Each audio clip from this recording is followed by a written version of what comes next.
Hey everybody, welcome to Local Business Hacks Podcast. I'm your host, Carl Case, and I'm on a mission to help you. Every week, we're going to be talking to local business owners and experts to get their best tips, tricks, and hacks to grow your business.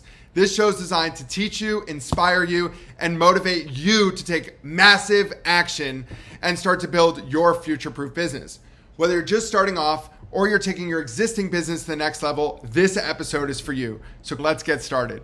Hey, local business hackers. I'm your host, Carl Case, joined today by founder of inspiraHike, Adam Passarelli. Adam, welcome to Local Business Hacks. Carl, thanks for having me. Excited to be on today. Well, I know about your concept. I think it's super ingenious, but you do have quite the background coming into this space. Talk to me about your journey to get here. Yeah, absolutely. So a little bit about my journey and how we got to this point. I grew up in Indiana, so I'm a proud midwesterner. Love all things the Midwest, and was actually a finance major. And so, coming out of school, spent several years in the private equity space as an analyst, being able to check out different sectors and industries to understand what makes a good company and what makes a bad company. And so I really enjoyed doing that. But for me, I miss being able to get my hands dirty on how you actually operate a company. It's one thing to say, hey, I'm going to grow revenue by 10% next year. It's another thing to actually know how to go out and do it. So I actually made the jump from finance into the franchising world. So I joined the restaurant world in Smashburger. And so I joined Smashburger at about 100 locations, and we grew that to 350 locations. And again, I made the jump from finance into the marketing world. And luckily, finance is a bit of numbers is the backbone of all business. And so I was able to really learn a ton on the marketing side of things as we grew Smash. And then about 7 years ago, I had left to join another franchise concept here in Denver called WellBiz Brands. And they are one of the largest health, wellness, and beauty franchisors in the country. They have 5 brands today. And most recently, I was their president and chief operating officer there. And it was there I really developed a strong passion for all things wellness, working primarily initially with Elements Massage, the benefits of massage and being out and making it part of your wellness routine really stuck with me, and working with the great franchise owners across the board and such a great team that we have at WellBiz. It was really a fantastic experience. Play that forward again. That's over 7 years time. You're kind of growing through all things, working with franchisees and love doing it. But for me, I've always had this entrepreneurial spirit, even as a kid growing up. I've always wanted to be an entrepreneur and try things and take some risks and take some chances. So it was able to kind of take my passion for the wellness industry to create this new concept, inspiraHike, which is a brand new category, brand new concept. And, really excited to kind of get it off the ground. We're about 6 months old now, and I can talk a little bit more about it, but it's been a fantastic journey for me professionally to get to this point. Certainly different going from a large corporation to a small entrepreneurial operation. You kind of learn your strengths and weaknesses pretty quickly. Well, congrats on that journey. And most people, I feel like once they're in the restaurant space, it's hard to escape, let alone once you get into wellness. And now inspiraHike, tell the world this mission and what you guys are up to, because it's awesome. Yeah, no, I appreciate it, Carl. So we're excited about it too. So inspiraHike, as I mentioned, is a brand new concept, brand new category. And where it stems from is it's this idea that first, we're all on the go so much these days. We're constantly on the phone. We're constantly going from meeting to meeting. And we don't really have time to be with our own personal thoughts and just have some quiet thinking time. So coupling that with my other passion, which is the outdoors and being out in nature, there's a really cool thing that can happen with your mind when you're connecting those two things. And so that is the experience that we created with inspiraHike. And what we do is we take a group of about 10 to 20 folks up a beginner to intermediate hike. We give them all wireless headphones. And then we also tell them it's a 75-minute experience. For the next 75 minutes, we ask everybody to stay silent. And so what this does is it creates just really unique feeling as we go out onto the hill. We have expertly choreographed music, live guided inspiration by a live hike leader, and it matches everything you're seeing and feeling in real time. So it's a very immersive experience where, again, down to your footstep, if you're walking up faster, the music is faster. To a big expansive view, the music is more theatrical. And you're doing this taking in usually a sunset. And what it does is it creates these awe-inspiring moments for people where, again, you're just with your thoughts, and there's a cool thing that happens when you're staying silent. You're kind of alone, but together as part of this community. And it's a very, very cool bonding experience that we do. We host a lot of corporate and team building events as well while we're out there. But I talk about just these, we need more inspirational, powerful things out there. And with mental health trends, the way they're going in the country, these kind of experiences are what people are going to be seeking over time. Well, if you guys listening aren't excited to try inspiraHike as much as I am, I don't know if you heard him right. Adam, how can people get involved with the brand? Where are you guys live? Where's it going? Talk to me about it. Yeah, so today we are based in Denver, Colorado. So we have 2 locations here in Denver. We're actually opening up 2 more in the month of April. So we'll have 4 locations here.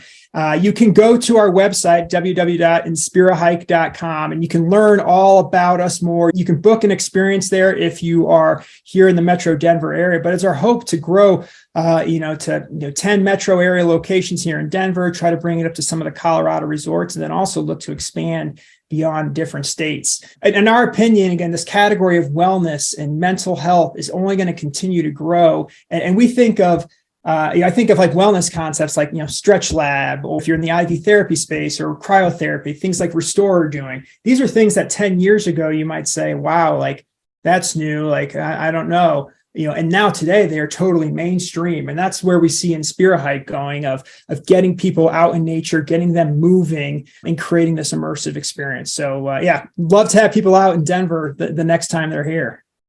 So check out inspiraHike.com, people, because it's awesome. Congrats thus far. And I'm looking forward to getting on one of your experiences soon enough. So talking about your experience in leading teams of hundreds of people all over the place, and now coming down to what seems to be your roots, which is nature. Love that. Talk to me about some of these tools that you've put in your toolkit. What are the hacks that you've learned along the way? Yeah, I mean, great question. And I think for me, again, I'll kind of give it from 2 different lenses. So first, I'll give kind of I call it a big or medium company hack that I think has been important for me throughout my career. And then I can share more, again, entrepreneurial startup hack, depending on, where you might be in the space. But for me, from the big company perspective, the biggest theme out there today is still around hiring and retention. It is the constant conversation, no matter what business or segment you're in, it's around hiring and retention.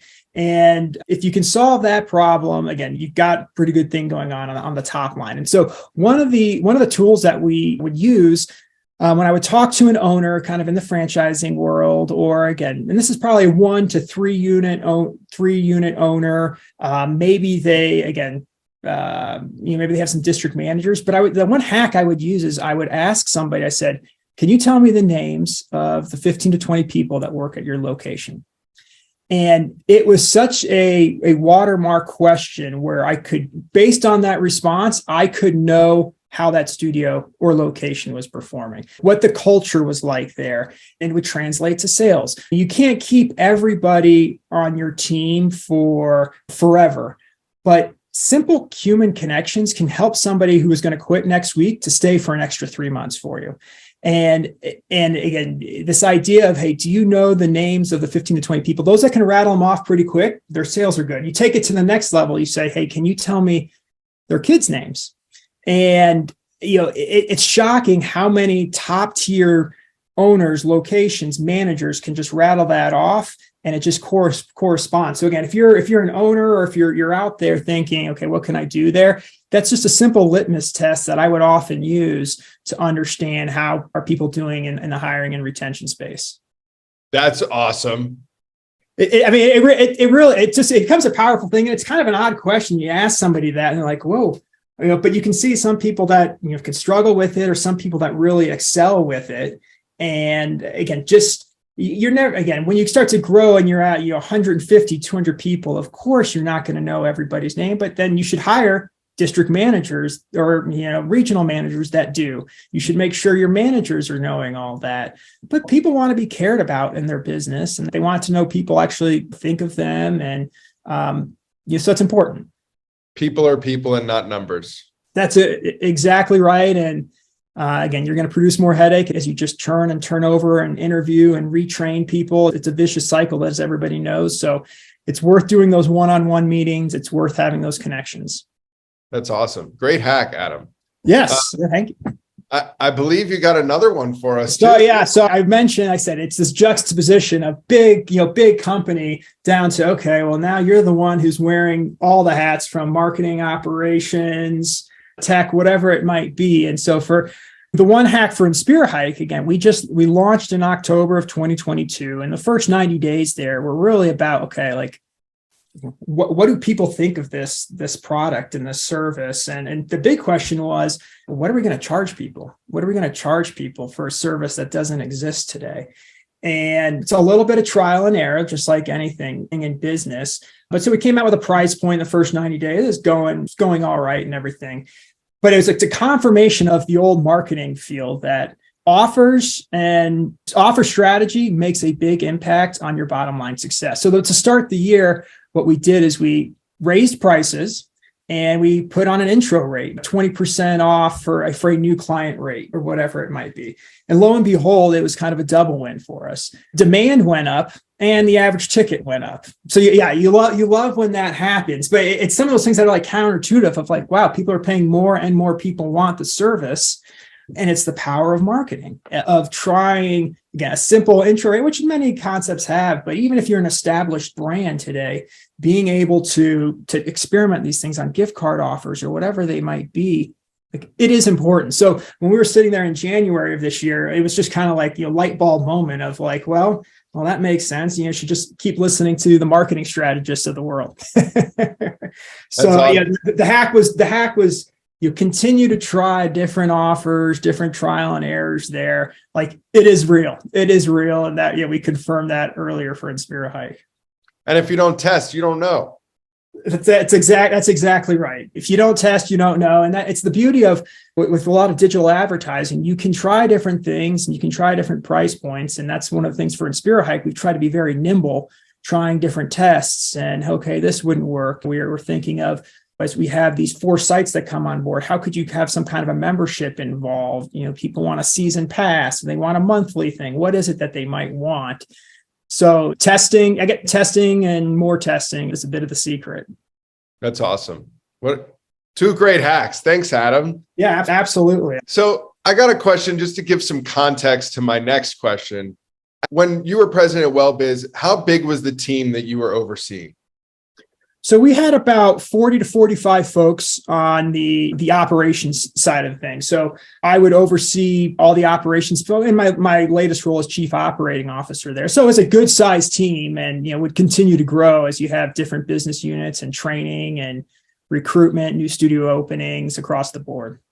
So with that, hiring and firing become a super important role as the brand starts to open new territories, new regions, and even new continents at WellBiz. What was some of your tools in the toolkit from maybe the predictive index or disc profiles? What were some of the things that molded you into creating a hiring process or abiding by it that you don't mind sharing?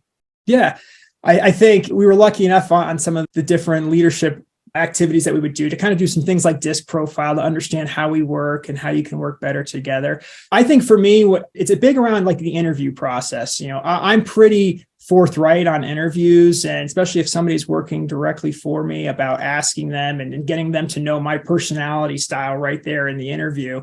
And then I really leverage other people interviewing candidates as well to kind of be a sounding board. So, if you have some red flags, you might pass a note to a colleague or say, hey, can you ask about this or anything like that? But I think the more forthright and transparent you can be on upfront in an interview process, that can really help to build and mold teams. The other thing to think about too, as growing organizations often happen, sometimes you're not interviewing folks and new teams get reorganized and you have new people come in and work for you. It goes back to that idea of trying to have one-on-ones, get to know people on the personal level and have people gel together, because it can create a stronger team. And that's something certainly as organizations grow and you don't just have a formal interview person. It's more like, okay, you're now reporting to this specific person. Just having as many get to know yous and one-on-ones really can go a long way for the organization. I love that. It sounds like we share very similar cultures between Referrizer and you with being a people first company. I mean, absolutely. Again, whether in inspiraHike that we're talking about or my time at WellBiz, you're providing a service to people. And it is that human connection that matters. These are things that, Amazon can't necessarily, come after. How do you create a unique experience? And when people leave an inspiraHike and they go, wow, like I've just had an incredible moment. I've had people that are like, can I hug you? Or it's like, I was almost crying out there, whatever it might be. Those are things that you can't replicate. And it's really about human connection. And that's the staying power. And people talk about strong brands. Do you have that emotional connection? And a lot of times it starts with the people that you've interacted with at each of the brands. Preach into the choir. I did a sales training for one of our fitness brands that has 100 locations, and kudos to them. I Love Kickboxing's average employee and trainer has been in their system for over 5 years. That's a crazy statistic, but they were answering the phone prior to yesterday as, hey, this is Jonathan. I saw that you had interest in I Love Kickboxing, blah, blah, blah. And I said, guys, imagine you get on the phone and you say, hey, this is Jonathan. I've been the head trainer here for 5 years and have inspired thousands of people to accomplish their goals, both mentally and physically. I can't wait to show you what we're doing. He was like, holy crap. That is like a great idea. I said, you're a person, man. You're not some guy on the phone that they're never going to meet. Make that connection. It's so important. It is so important. And again, as another anecdote from inspiraHike, as a new concept, people, again, don't know what we do. Are like, oh, that's kind of cool. You rely on mavens and people that have come out on your experience to spread the good word. And so it's been so important for us to make that personal connection, to have that human connection, because one person that comes out with us, they could be responsible for another 40 people from referrals and everything that goes down the line. And so you never know who you're interacting with, what they might know, who they might know. And you have to treat them like the king or queen, because it can really come back and help you. Let alone in 2023, when these consumers of yours have cell phones and could have 500 million followers on social media, and then it's overnight. Incredible. Absolutely. Absolutely. Incredible. Well, Adam, I got a good one for you. So what would you say if you could have lunch or dinner with a historical figure in the past? Who would it be and why? So, oh, geez. I'll go with somebody who I really want to have lunch with. Again, not historical, but again, it's probably in the same spirit of it. And, I'm a big football fan, so I'd say Peyton Manning. And again, so not historical person, but Peyton Manning. I grew up in Indianapolis. I live in Denver here. So as a football fan, was able to follow him from the Colts to the Broncos. And to me, his work ethic and how dedicated to his craft he was just incredible. And to be able to have lunch and pick his brain about how humble he is and how hungry he stayed through everything would be just a really cool experience. I've been lucky enough to see him speak once or twice, and I'm always the one taking down the notes of like, all right, what is Peyton saying? But I really look up to somebody who has been successful, but is humble about it and still has that drive. And I think he's somebody who, just by being around him in a locker room, you elevate your game. And that's the leader I think we should all be aspiring to, of when people are around you, do they want to elevate their game or do they lower their game? So yes, so my football fandom with the Colts and the Broncos. I think Peyton Manning will forever be a historical figure. There you go. He'll be in the history books, I'm sure. 100%. Adam, I'm curious of what books are you currently reading, or what books would you recommend to anybody in their business journey? Yeah. So there's one about, again, just read the autobiography about Olympic athlete Jessie Diggins. And so she is a cross-country athlete, and she won she was with the pairs gold in the Olympics 2 Olympics ago. And her story is just incredible. Being here in Colorado and being outdoors, I've always had to have an affinity for skiing, and have gotten into cross-country skiing. Again, going back to my passion for all things nature. But her story of going through adversity, of facing passion and following through her dreams and following through. The Americans have never been traditionally great at cross-country skiing, but her story of how they get there and how that doesn't stop her and how you just go through and work through it was an incredible book. So Jesse Diggins' autobiography was a fantastic read. And again, it good from a business and a sports and passion perspective as well. Love that. Adam, I got one last one for you. Yeah. And I'm just uber curious, and it might change from winter to summer as the seasons change, but what's your morning routine look like? So morning routine for me, so I've got two little ones. So anybody that has kids out there knows mornings can be a little bit of chaos. For me, though, I do try to meditate every morning. So I do try to find a little bit of time before the chaos starts to, again, just try to find some mental clarity. Usually I'm getting up around, seems about 5 o'clock these days to go through that. And I really try to spend time with the kids and with my wife to get the kids off to school, and then dive right into business. So I try to find, call it 30 to 60 minutes that can be for myself in the morning, meditating and just, again, trying to be present for the day, and then try to spend as much time with family because family is important and those moments aren't always around. But the hours are long into the night as well, and then the morning comes quick again. Congratulations to your growing family. Thank you. It's an inspiration for sure. And Adam, as you could tell through this podcast and from us connecting offline, I'm beyond excited to meet you, to experience inspiraHike for myself. For people trying to get connected with you, what's the best way? Yeah, absolutely. So check us out on Facebook at inspiraHike or on Instagram. We're pretty active on both of those. And again, anybody can drop me a line as well. You can find our support contact information on our website. Love interacting with folks. And the best thing about being a startup, you get a lot of new ideas that come at you. So we go in a lot of different directions. So would love to connect with folks, especially anybody out here in Denver. Well, thanks, Adam. And thanks for our listeners. We'll catch you on another episode in the future. Awesome. Thank you, Carl. Thanks for having me. Thank you so much. That's it for this week's episode. I hope you found it helpful. Be sure to head over to our site, local-business-hacks.com, to check out the show notes and send me questions or ideas for future episodes. If you want to grow your business, just like the people you've heard from here, follow Local Business Hacks Podcast and tune in for new tips, tricks, and tactics. Until next time, thanks for listening and keep hacking.